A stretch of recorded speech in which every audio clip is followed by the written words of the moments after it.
technology. Yeah, who can't hear who now? Well, I'm working this 1954 transmitter with my 1952 receiver and my ancient glow-on glass 250 TH tube amplifier. Come on. Yeah, don't you know?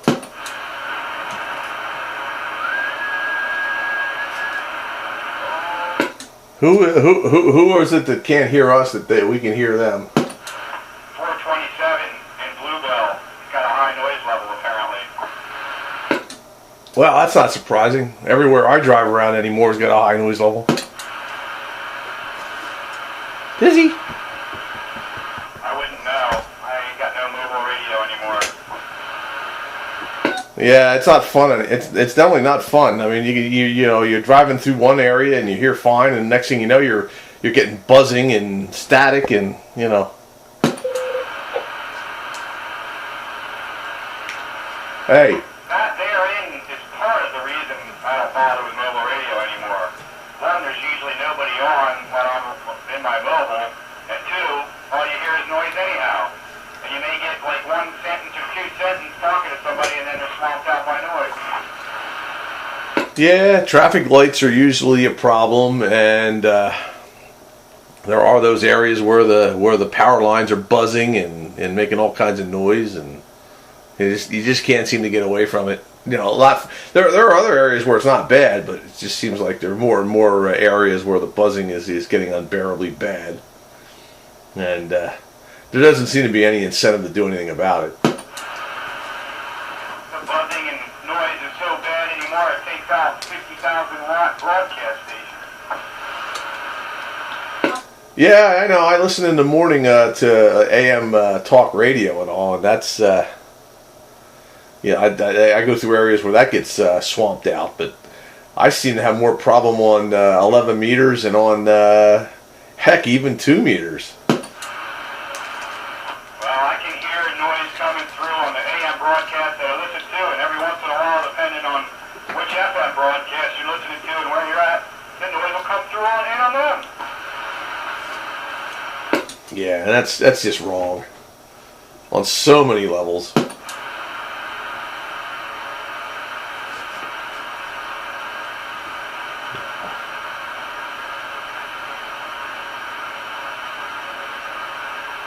Classic Radio Roundup 27115 on the AM radio dial. Yes. And this portion of Classic Radio Roundup is brought to you by the 05 Institute of Amplifier Technology, where our motto is, if you can buy it, we can fry it. Yeah, I'm transmitting from the center of the volcano crater on the Snowman Memorial Radio Station.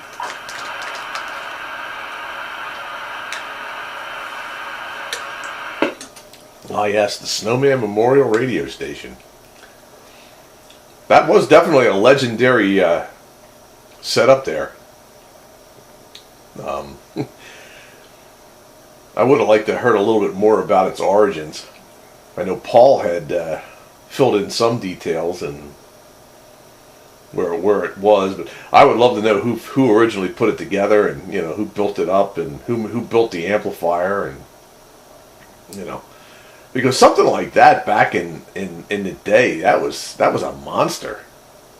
You know, I mean, to have 200 watts of carrier and 800 plus watts of peak power, that was unheard of. Because I mean, you know, you get like a Phantom or some other DNA amplifier, yeah, that would put out 400 or 500 watts of carrier, but it would backswing. You know, it didn't have the headroom to do the 800 and 900 watts of peak. Yeah, well, you're forgetting one thing. I'm driving it with the multi-LMAX, which does 3 dB less output, maybe even 4 or 5 dB less output than the Parker and Williamson, which it was paired up with. And when that was driving it, I get about 350 watts of carrier power with the 4-to-1. So that's what it was being ran as, 350 watts of carrier power back in, I don't know, the 70s or whatever. That's a god-awful monster station. Yeah, it was. I would like to know who was running something like that, because, like I said, I knew a lot of guys that had, you know, what we consider to be big amplifiers in the day. You know, Palomar Skipper 300s and DNA Phantoms and things like that. And like I say, that was those things would put a lot of carrier power out, but they'd backswing, you know, because they didn't have the headroom.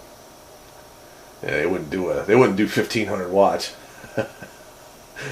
not in their wildest dreams. Yeah, well, this thing will pretty well do over 2,000 watts of peak power with the right drive. And I can only imagine running something like this back in the day when, you know, more than 50% of the people were running 4-watt radios. You got some transmitter like the B&W and this Hallicrafter's receiver with this big old amplifier. Good gravy. Yeah, and based on the components and everything, I got to believe that thing was put together in the early '60s or mid '60s. That thing was probably, you know, that thing was probably scouring the airwaves. You know, when you know, tube radios were all you could buy. Yeah,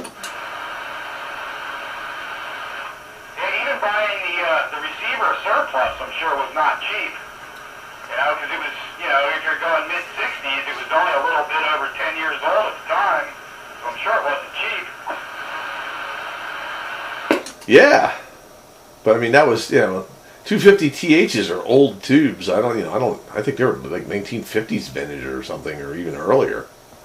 You know, I would think if somebody was going to kludge together, I should say 05 together a homebrew amplifier, you know, by the time the 60s rolled around, there would be, you know, different, like 3500s or, you know, 4-1000s or something to use. You know, the fact that they were using 250 THs tells me that thing was built a long time ago. The amplifier might have predated the other setup. That might have been, heck, you know what? It's very likely that thing was put together in the 50s, and that was probably an 11-meter ham station. Yeah, why they would single band it, though, using the transmitter that they're using to just pick 11 meters is kind of a curious question. Have you tried running it on 10? I guess it just doesn't have enough tuning ability, huh? Kind of falls flat on its face. Yeah, so I don't know, you know. I don't know, like I say, the technology there is 50s.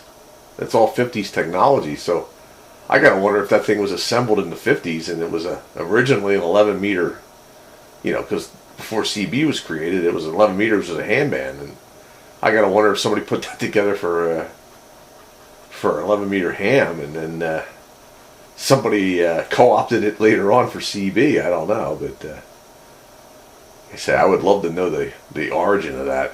I'd love to know where that was built and who built it and what it was originally used for. And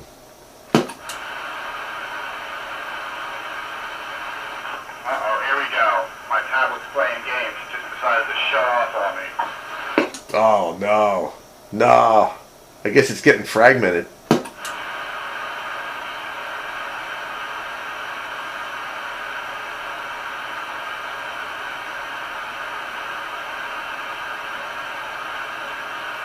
That means you lost all that video gate. No, I'm sure it saved it. I'm just going to have to continue. It'll be 2 parts, I guess. No big deal. I didn't plug in my power supply to it, which really shouldn't matter. The battery's freaking charged, so I don't know why it decided to shut off. Maybe it's all kinds of straight radio frequency. Well, I remember the last tablet you had, when it shut down, it dumped everything.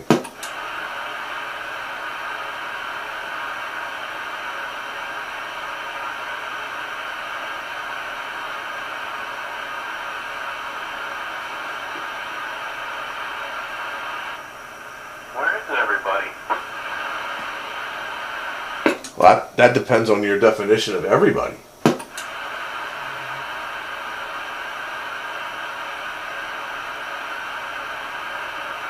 And this is Pearce Simpson night, for all those who didn't get the memo. Yeah, I saw that poll on there. I looked at, I guess, that one, didn't check it at the end there. Well, we had 2 votes for Pearce Simpson night, 1 vote for big box with clocks night, or big bass radio night, I guess, and 1 vote for tube radio night. So I figured, well, if I'm running this big box Simba, that takes care of you both Pearce Simpson and big bass night. So I'm covered there. The only thing I don't have is tubes.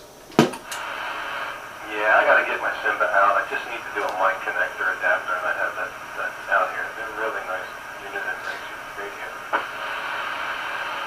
Yeah, it's a shame the Simba uses that weird 3-pin plug instead of a more standard 4-pin, you know. Because, yeah, I mean, I've got a special D104 that's wired for this radio, and this is the only radio I use it on. I have to swap the head for my Silver Eagle, though, because the head for this mic is shot. It just doesn't sound good at all. So I take the head off the Silver Eagle and put it on this one. I'm going to use it. But, yeah, this is the only mic I've got for this radio. Yeah, it's a shame because all my other ones are wired 4-pin, and I can put every one of my mics on, all my Turners and everything on it. But this one here, unless I decide to make an adapter for it, then, you know, this is the only mic that I can run on this. Do you have any mics that have that pin on the bottom that you just lift them up and they keep? What do you mean? Lift what up? They've got these mics, optional bases you can get for them, and they've got a pin that sticks out at the bottom, and when you lift up the mic, you tilt it back on itself and actually key. You bring it back down onto the desk and it'll unkey. I had one of those mics, yeah. Yeah, instead of pushing the push bar, you just picked up the microphone. I sort of vaguely remember something like that, but I've never had one. I used to have one. I can't tell you what I did with it, though. I have a Bogan that has that Bogan desk mic. Bogan, the PA people. Bogan mics are bogus. No, they're just meant for public address usage. Hey, well, that's why they had that button on the bottom. I guess it was like the school, you know, they pick it up and it'd be like, you know, Bueller. Yes, and if you can't be an athlete, you can be an athletic supporter. Well, I opted for my biggest box radio. 2 19-inch rack mount 4-foot radio holder. So now, is your LMAC running with the 2E26 tube or the 6146? The 6146. Okay, you needed maximum drive for maximum smoke. Oh yeah, and I'm just loafing along. Just loafing along. If you figure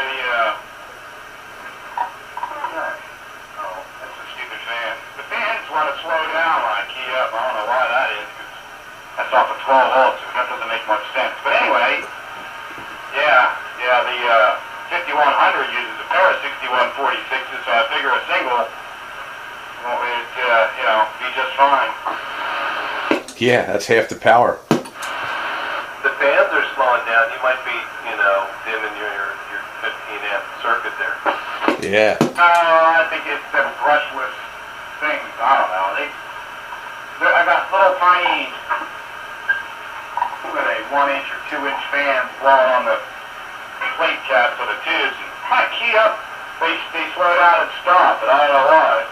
But it comes off my 12-volt circuit. Nothing else is dimming. You got RF getting into your fans. Yeah, I think that's what it is, because they're right next to the tubes. Evening, gentlemen.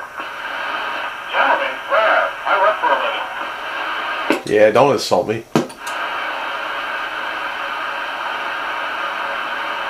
I work for a living. Hello, gentlemen. How's everybody doing? Hey, it's Classic Radio Roundup. What more can you ask for? Yeah, nothing better than a big old pair of beautiful tubes. I love tubies. Yeah, I wonder what Tipper wants for that spare tube. Then I'd have 2 spares. Yeah, then you can modify that amp into a 4-tube amp, and you can double the power. Yeah, he's got a 400Z, I'd like. I don't know if I got enough power supply for running 4 of them. Yeah, you probably don't. Yeah. Sparky can get that 4.400, and he can hope it's not gassy. Because you know what happens when you key it up and it's gassy. But on the other hand, to make a nice high-powered modulator or modulate the thing directly with another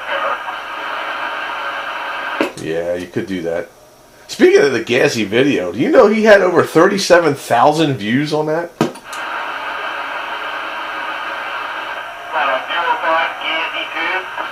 Yeah. He had 37,000 views, and then the other one he's got like that other amplifier that he